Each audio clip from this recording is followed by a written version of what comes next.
안녕하세요. 크리스천 성학교노장 신목사입니다. 오늘은 귀신의 잠복을 어떻게 알아챌 것인가 라는 제목으로 한번 생각해 보도록 하겠습니다. 하나님은 영이시기 때문에 눈에 보이지 않고 귀에 들리지 않으며 과학적인 방법으로 증명되지 않습니다. 천사와 사탄, 귀신도 똑같죠. 그러나 우리의 주변에는 귀신을 보았다는 이들도 덜어 있습니다. 한마디로 귀신에게 속은 것이죠. 저는 귀신과 싸우는 일이 사역의 한복판에 있는 사람입니다. 귀신 들린 사람들이 허다하게 찾아오죠. 그들 중에는 귀신을 보았다는 이들도 적지 않습니다. 그래서 물어보니까 찌그러진 사람 모양이라고 하는 사람도 있고 웅크리고 앉은 것을 보았다는 이들도 있었어요. 귀신들은 시신경이나 청각신경을 장악하고 조종하는 능력이 탁월합니다. 그러므로 환청이나 환각을 어떻게 믿을 수 있겠어요? 그러나 이를 분별하지 못하는 이들은 자신의 경험을 실제라고 목청을 높일 것이 분명합니다.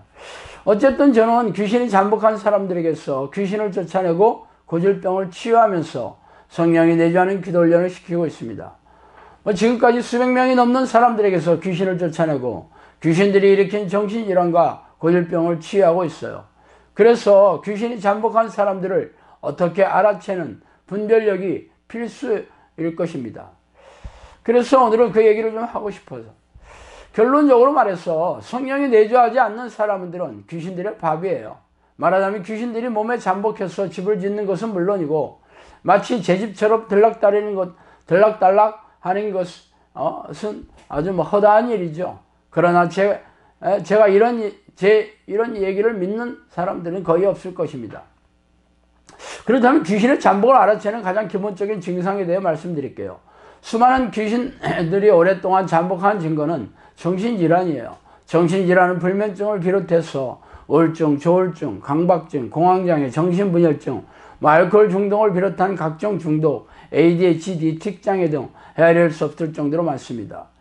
귀신은 정신질환 이외에도 상당수의 고질병은 물론 다양한 불행한 사건, 사고를 일으키고 사람들에게 미움과 분노를 일으키게 하여 서로 싸우고 분열시키게 하고 있습니다. 그러나 다른 증거는 사람들이 거의 믿지 못하고 있으므로 귀신을 쫓아내고 정신질환이나 고질병을 치유하는 것으로 이를 증명해 보여야 할 것입니다.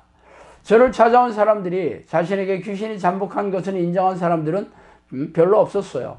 그러나 자신의 문제가 정신질환이든지 고질병이든지 간에 풀리지 않는 혹은 삶의 문제이든지 간에 제가 요구하는 기도 훈련에 따라야 한다는 것을 이걸 순종해야 했어요. 최근에는 저를 찾아오지 않고 칼럼을 읽거나 유튜브 동영상을 보면서 혼자 훈련하는 사람도 적지 않습니다.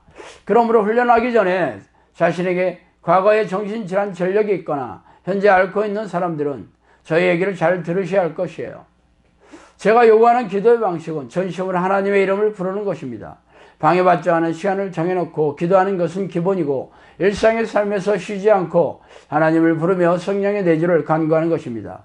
그래서 이 기도를 하다 보면 침이나 가래, 하품, 트림, 헛구역질, 구역질, 기침, 구토, 방귀, 배변, 두통, 가려움증, 복통 등의 증세가 일어나면 귀신의 잠복을 의심해야 합니다. 그러나 이런 생리적인 현상이 귀신이 자극하거나 나가는 현상이라는 증거는 기도할 때마다 이런 증상이 생긴다는 것을 잘 유의해 보셔야 됩니다. 이러한 증상은 혼자여도 얼마든지 나타나는 증상이며 저의 판단으로는 약한 귀신들이 몸을 자극하거나 나갈 때 드러나는 증상으로 생각이 됩니다. 이러한 증상과 같이 나타나는 것이 기도의 집중에 방해되는 것이죠. 갖가지 잡념이 들어와서 하나님을 부르는 기도에 집중하지 못하게 합니다. 귀신들의 공격 목적은 하나님을 부르는 기도를 못하게 하는 것이죠. 그러므로 갖가지 잡념을 집요하게 넣어주거나 멍하게 하거나 졸리게 하는 등의 공격을 하고 있어요. 그럼에도 불구하고 기도를 지속하면 중급 위력의 귀신들의 공격이 시작됩니다. 그 공격은 육체를 아프게 하는 것이에요. 감기 몸살에 걸린 것처럼 전신에 통증을 일으키고 열이 나고 빈혈 증상이 일어나고 허리가 끊어질 듯이 아프며 과거에 고질병이 있었다면 고질병이 다시 도지고 물론 현재의 고질병이 악화되는 것은 당연한 일입니다. 자주 복통을 일으켜서 화장실에 빈번하게 가게 되는 것은 또 일반적이죠. 특히 만성 두통에 시달리고 온몸에 두드러기와 가려움증이 빈번합니다. 특히 목 디스크나 허리 디스크가 있는 사람은 이 부위의 공격이 아주 거세집니다. 여성들은 유방이나 자궁 등이 이 호르몬과 관련되는 이런 문제나 질환이 빈번하고 통증이 두드러집니다. 갑상선 비대증이나 저하증도 악화되고 또한 편도선이 붓고 염증이 악화되는 일도 비일비재합니다. 기도를 더욱 심하게 하면 할수록 고통이 심해지고 빈번해집니다. 그래서 많은 이들이 이쯤에서 기도를 중도에 포기하게 됩니다. 그렇다고 제가 병원에 가지 말라는 것은 아닙니다.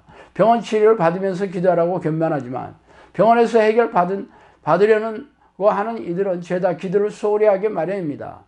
또한 귀신들이 일으키는 문제는 항생제가 잘 듣지 않는다는 것입니다. 위의 증상은 빈번하게 일어나는 병명이며 또 사람들에 따라서 수많은 질환들이 생겨나기도 해요. 특히 얼굴 부위의 감각기관을 집요하게 공격하는 것도 일반적인 일입니다. 비염, 축농증, 이명, 눈병, 잇몸이 아프거나 염증이 생기죠.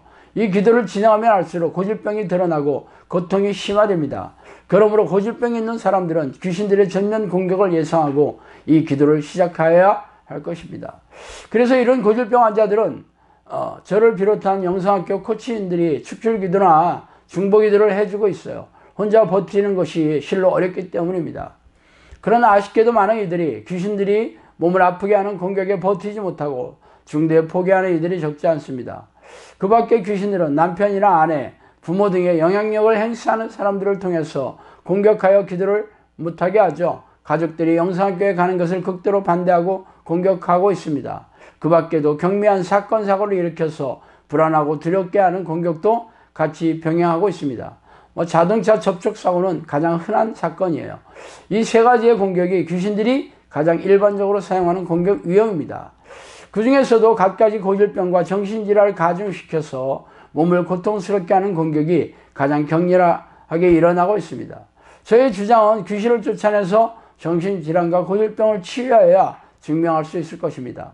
그래서 집에서 혼자서 하나님을 전심으로 부르는 기도를 하다가 이런 증상이 나타나면 영성학교를 찾아와서 도움을 받아야 할 것입니다. 혼자서 버티는 것은 거의 불가능하기 때문입니다. 자, 오늘은 여기까지 하겠습니다. 감사합니다.